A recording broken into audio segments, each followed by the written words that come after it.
Vamos lá, pessoal, iniciar de fato o nosso treinamento. Então aqui, para que a gente consiga já entender todo o processo que vai ser trabalhado daqui para frente, é extremamente importante que a gente conheça a interface do Cinema 4D e se familiarize com a forma que ele apresenta as coisas para a gente, certo? Primeiramente, olhando aqui para o que seria a parte superior do software, nós temos o menu principal, que é comum de vários programas que dependem de uma interface gráfica aqui mais ou menos dessa maneira. Nós vamos encontrar aqui no canto superior esquerdo os controles de fazer e desfazer, o undo e o redo, que é comum em vários outros programas. E logo aqui do lado nós temos o que seria a ferramenta de seleção ou as ferramentas de seleção. Aqui no Cinema 4D, ele tem um sistema de organização de ferramentas extremamente semelhante ao que a Adobe faz com as ferramentas dela, onde no momento que você encontra uma pirâmidezinha aqui do lado, uma escadinha e tal, você vai perceber que no momento que você clica e pressiona, ele abre um box aqui, onde ele vai conter as outras ferramentas que pertencem ao mesmo objetivo. Então nós temos aqui o que seria Live Selection, que é a ferramenta básica de seleção. Vocês vão perceber no decorrer do curso como ela realmente funciona e tal, mas é legal você já visualizar ela aqui. E logo aqui abaixo nós temos as outras ferramentas como a Rectangle Selection, a Lasso Selection e a Polygon Selection, que são ferramentas também, cada uma com a sua particularidade, elas também são voltadas para a seleção, beleza? Logo aqui do lado, nós temos as 3 ferramentas responsáveis em transformação, onde vão ser as ferramentas de movimento, de escala e de rotação, beleza? Então elas, de forma isolada, elas fazem a seleção com a transformação específica. Então eu movo, eu escalono, rotaciono meu elemento. E aqui do lado, terminando esse grupo aqui de ferramentas, nós temos um campo que eu acho extremamente interessante que o Cinema 4D destina, que é um campo para as últimas ferramentas ativas.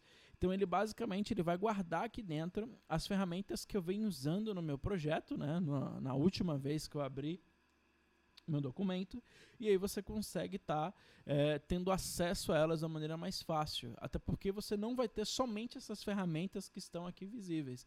Existem outras ferramentas que vocês vão perceber. Então, por exemplo, aqui no menu Tools nós temos algumas ferramentas, no menu Mesh nós vamos ter outras ferramentas e assim por diante, e todas elas, no momento que você vai acionando, ele armazena aqui dizendo para você quais as ferramentas você já usou no seu projeto, como se fosse um cache, beleza? Aqui do lado nós temos o que seria o controle de orientações, tá? Você percebe que ele está declarando para mim que nesse momento nós temos o XYZ ativo, ou seja, no momento que eu estou trabalhando com qualquer objeto, eu consigo movimentar, escalonar ou rotacionar o elemento em todos os eixos, em todos os sentidos possíveis. Então, no momento que eu desabilito qualquer um desses, ou 2 ou 1, eu estou restringindo o movimento somente em quem está ativo. No caso aqui agora eu só deixei o movimento ativo no eixo Z, ou no eixo YZ, ou somente no eixo X, e por aí vai. Tá? Ele assume o atalho também aqui, que a gente vai perceber no decorrer do uso deles, os atalhos responsáveis aqui para cada recurso desse. Beleza? Então aqui o Y, o X para a gente, e o Z são os atalhos respectivos aí de cada eixo. Logo aqui do lado deles, nós temos a orientação de sentido, de coordenada, melhor dizendo. Então, nós temos a coordenada mundo ou ambiente, ou seja, o objeto respeita o sentido que o ambiente como um todo tem, ou nós temos aqui a coordenada isolada, que é a coordenada do objeto.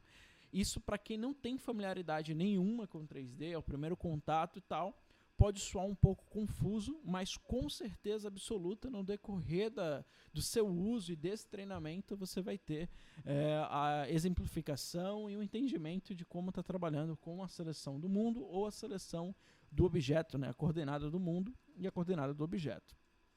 Aqui do lado tem o que seria os botões de render. Então eu consigo fazer um render na própria viewport, eu tenho um render numa janela separada e eu tenho aqui o botão que vai configurar meu render, dizendo para ele como é que ele vai funcionar em sua saída, como altura, largura, resolução, quais efeitos eu vou aplicar, qual motor de render e assim por diante.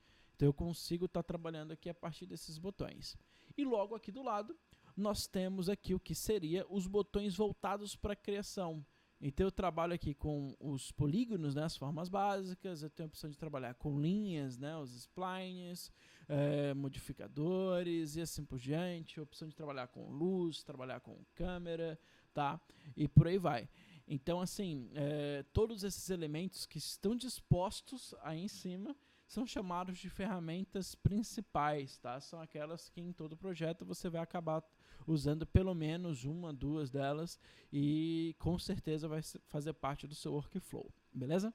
Aqui do lado direito, né, de quem está observando, nós temos dois campos extremamente importantes, que são o campo responsável em estar listando para você os objetos e os modificadores trabalhados no projeto, e aqui abaixo eu tenho os atributos de cada elemento selecionado ou ferramenta ativa. Então você percebe que nesse momento eu estou com a ferramenta Scale ativa. Então aqui os atributos relacionados a ela são declarados aqui para a gente tranquilamente.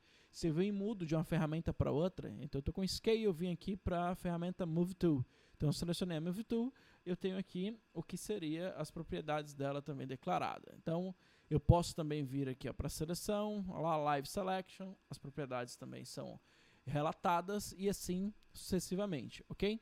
E aqui em cima, como eu falei, no momento que eu tenho um objeto, então, por exemplo, eu vou criar aqui pra gente um cubo, dê um clique, esse cubo já está ativo. Você percebe que o cubo é listado aqui pra gente, tranquilamente, e logo abaixo eu tenho os atributos relacionados a ele. Então, também é uma forma de você já começar a perceber como funciona a edição desse elemento, beleza? Então, é isso. Pegando a interface aos poucos, entendemos aqui mais ou menos como é que funciona, né, a logística das ferramentas principais, logo aqui em cima, e o que seria um pouco, né, o início do gerenciamento de objetos e o gerenciamento de atributos. No próximo vídeo a gente vai detalhar um pouco mais essa questão de objeto e atributo para ficar fácil o entendimento para vocês, beleza? Então, até o próximo vídeo.